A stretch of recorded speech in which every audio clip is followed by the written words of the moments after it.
Bismillahirrahmanirrahim. Assalamualaikum warahmatullahi wabarakatuh.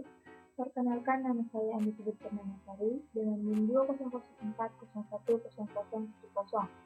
Kelas X 3C Kode Ekonomi Syariah Fakultas Ekonomi dan Bisnis Islam.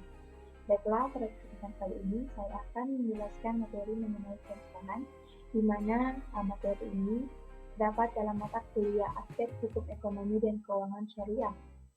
Baiklah, yang pertama saya akan menjelaskan mengenai pengertian perusahaan. Perusahaan adalah tempat terjadinya kegiatan produksi dan perkumpulannya semua faktor produksi. Perusahaan ada yang terdaftar di pemerintah dan ada pula yang tidak. Dan bagi perusahaan yang terdaftar di pemerintah, mereka mempunyai badan usaha untuk perusahaannya, dan badan usaha itu adalah status dari perusahaan tersebut yang terdaftar di pemerintah secara resmi.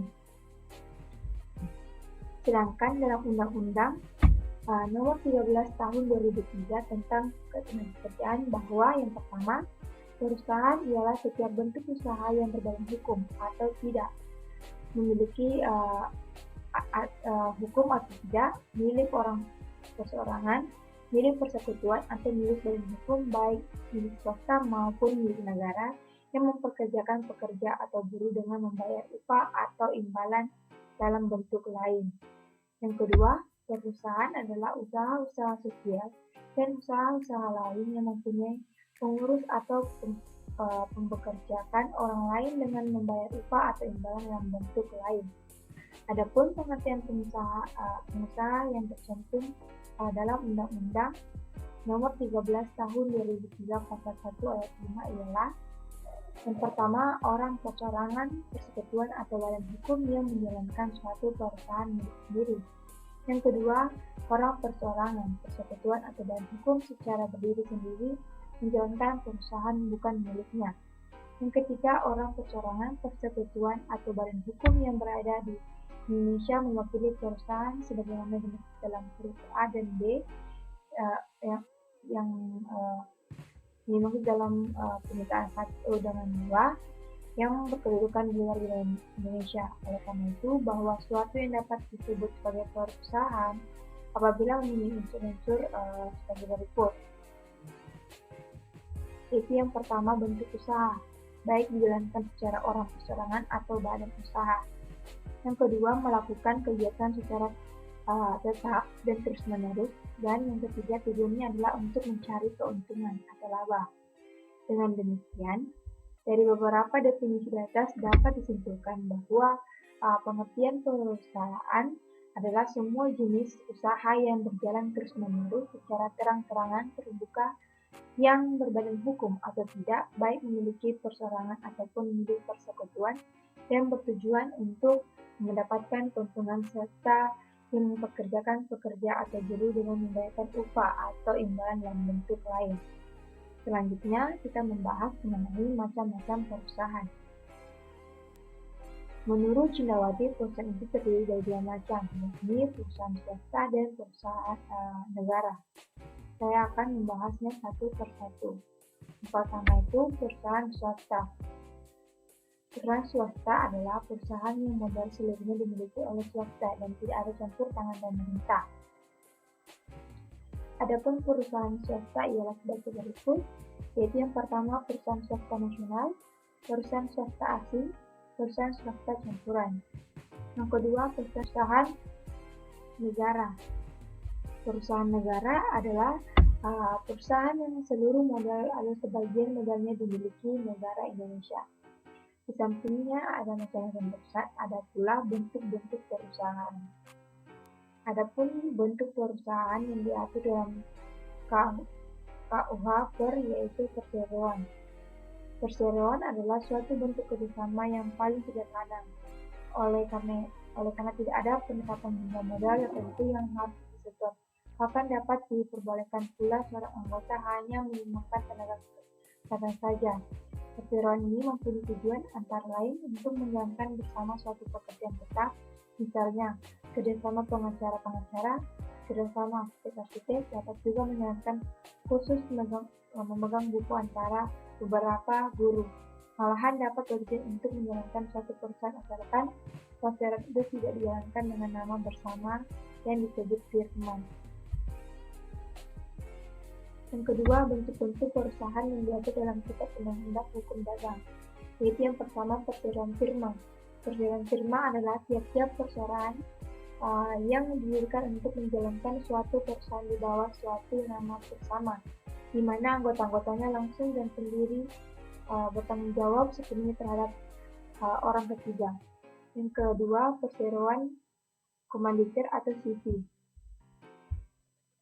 yang merupakan perseroan untuk menjalankan suatu perusahaan yang dibentuk antara satu orang atau beberapa orang persero yang secara tanggung-menanggung bertanggung jawab untuk seluruhnya pada satu pihak, dan satu pihak atau lebih sebagai pelepas uang pada pihak yang lain.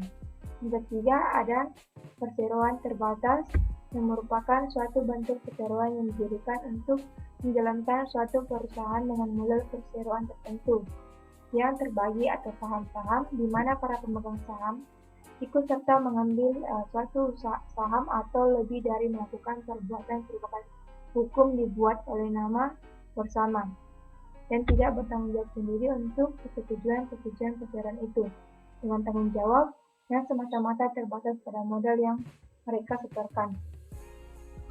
Yang ketiga, ada bentuk perusahaan yang diatur di luar KUHD di dalam peraturan-peraturan khususnya meliputi yang pertama koperasi, yang kedua perusahaan negara, persero, perum, dan serjan. Apabila didasarkan atas kegiatan utama yang dijalankan secara garis besar, jenis perusahaan dapat digolongkan menjadi perusahaan dagang, perusahaan manufaktur, dan perusahaan jasa. Yaitu perusahaan dagang, yaitu perusahaan yang kegiatannya membeli barang jadi dan menjualkannya kembali tanpa melakukan pengolahan lagi. Contohnya dealer motor, toko kelontong.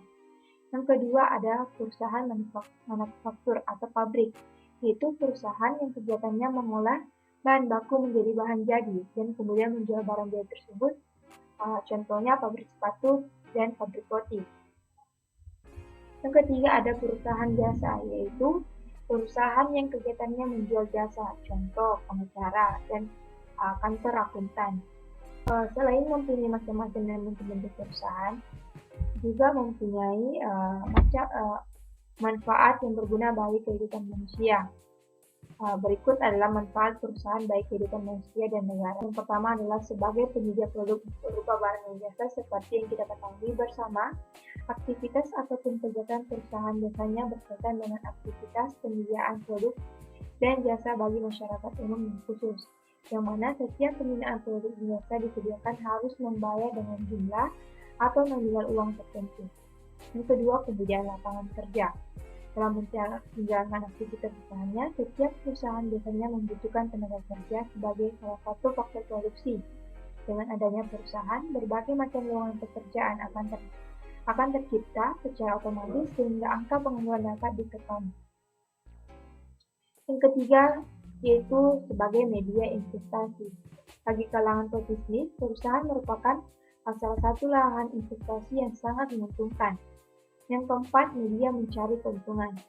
Seperti yang saya jelaskan tadi, perusahaan biasanya dijalankan untuk menghasilkan keuntungan bagi para pemilik perusahaan atau pemegang saham. Yang kelima yaitu pemasukan negara. Dalam aktivitas usahanya, setiap perusahaan biasanya diwajibkan untuk memutar pajak kepada negara. Beberapa jenis pajak yang harus disetorkan perusahaan kepada negara yaitu pajak badan usaha, pajak penghasilan tenaga kerja, pajak kendaraan bermotor, dan berbagai macam pajak lainnya. Yang keenam, sebagai peningkat cadangan devisa. Manfaat ini yang terlahir adalah semakin banyak perusahaan yang mengekspor produk buatan Indonesia ke luar negeri, maka semakin besar pula cadangan devisa yang dimiliki oleh negara Indonesia. Adapun tujuan perusahaan, yaitu yang pertama, tujuan pelayanan primer. Tujuan pelayanan primer adalah dalam pembuatan barang dan jasa yang dijual untuk memenuhi kebutuhan konsumen. Yang kedua, tujuan pelayanan kolateral. Tujuan kolateral terbagi menjadi dua, pribadi dan sosial. Tujuan kolateral pribadi adalah nilai-nilai yang ingin dicapai oleh individu atau kelompok dalam perusahaan. Tujuan kolateral sosial adalah nilai-nilai ekonomi yang lebih luas, atau umum yang diperlukan bagi kesejahteraan masyarakat dan dapat secara langsung dihasilkan dari kegiatan perusahaan. Yang ketiga itu tujuan pelayanan sekunder. Tujuan pelayanan ini merupakan nilai-nilai yang diperlukan oleh perusahaan untuk mencapai tujuan primer, namun secara umum dapat berupa mencapai keuntungan maksimal, mempertahankan kelangsungan hidup, mengejar kesembuhan, dan menampung tenaga kerja. Dengan demikian dapat disimpulkan bahwa perusahaan itu bertujuan untuk melakukan pelayanan untuk masyarakat selaku konsumen yang dengan hal itu akan mengakibatkan timbulnya keuntungan bagi perusahaan yang telah melakukan distribusi atas produk barang ataupun jasa di perusahaannya. Demikianlah materi yang dapat disampaikan mengenai perusahaan. Wabillahi taufiq wal hidayah. Wassalamualaikum warahmatullahi wabarakatuh. Terima kasih telah menonton video ini. Jangan lupa like, subscribe, dan nyalakan lonceng notifikasinya.